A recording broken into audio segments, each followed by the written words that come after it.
ko lang kasi yung Fearless Eve tampon, finally naglabas na sila ng kanilang extra heavy flow na tampon.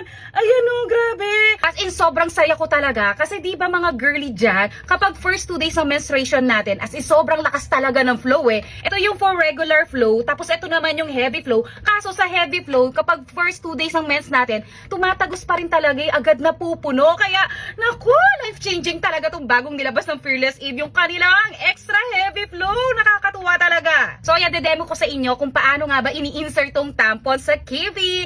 Dito lang naman yung gagawin mo, napakadali lang. So, ang gagawin mo, syempre, insert mo sa kifi mo. Ayan, insert mo.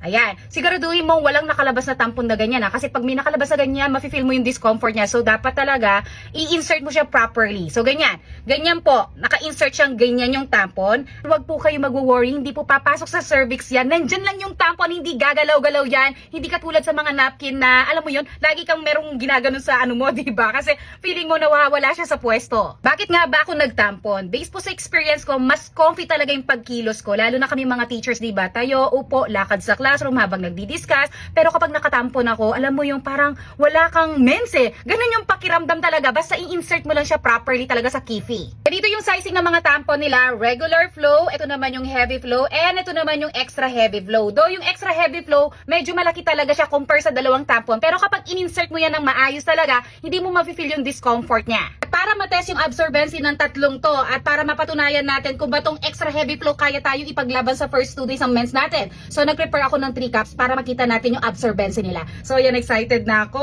Lagay na natin ng sabay-sabay. Go!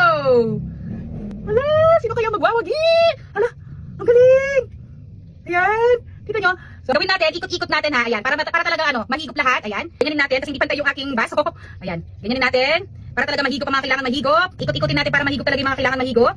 Ayan. So, ito na nga yung resulta pagkatapos kung ikot-ikutin yung mga tampon. Unahin natin tong regular tampon. Ayan, kitang-kita talaga na may tira. So, ibig sabihin, possible talaga tayo mag-leak dyan kapag extra heavy flow talaga yung mens natin. Next, ito yung heavy flow tampon nila.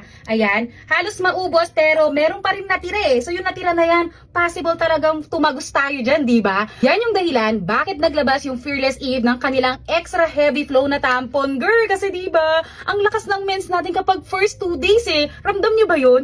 Tingnan nyo naman. Higop na higop talaga ni extra heavy flow tampon, no?